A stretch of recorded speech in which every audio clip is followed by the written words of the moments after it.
আসসালামু আলাইকুম রহমতুল্লাহ। সম্মানিত দর্শক শ্রোতা ভাই এবং বোনেরা, আশা করি আপনারা সবাই ভালো আছেন। আমি আজকে ভারত বাংলাদেশ সম্পর্কের একটি বিষয় নিয়ে আপনাদের সাথে কথা বলতে চাই।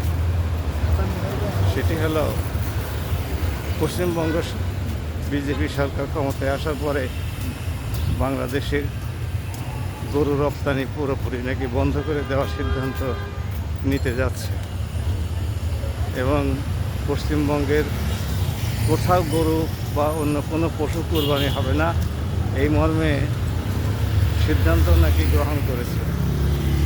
বিভিন্ন গণমাধ্যম এবং সামাজিক মাধ্যমে এই খবর প্রকাশিত হচ্ছে। এর জন্যে ভারতের অভ্যন্তরেই প্রচণ্ড রকমের বিক্ষোভ শুরু হয়েছে।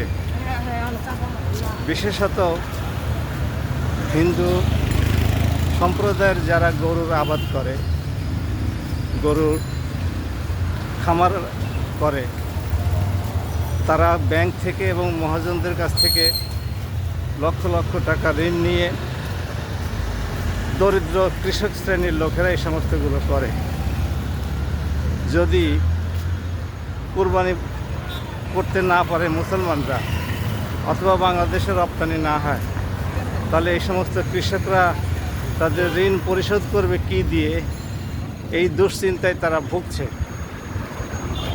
সুতরাং গরু রপ্তানির বিরুদ্ধে বাংলাদেশ সরকারের কোনো ব্যবস্থা নেওয়ার প্রয়োজন বোধ হবে না, বরং ভারতীয় কৃষকরাই পশ্চিমবঙ্গ সরকারকে এই সিদ্ধান্ত বাতিল করতে উদ্বুদ্ধ করবে। যদি ভারত সরকার হিন্দুদের চাপে এই সিদ্ধান্ত বাস্তবায়ন করতে বাধ্য হয়, তাহলে কি পশ্চিমবঙ্গের নতুন সরকারের কোনো ইজ্জত থাকবে? আমার মনে হয় না। আপনাদের কমেন্ট আপনারা আপনাদের কমেন্ট বক্সে লিখবেন। সবাই ভালো থাকুন। আসসালামু আলাইকুম।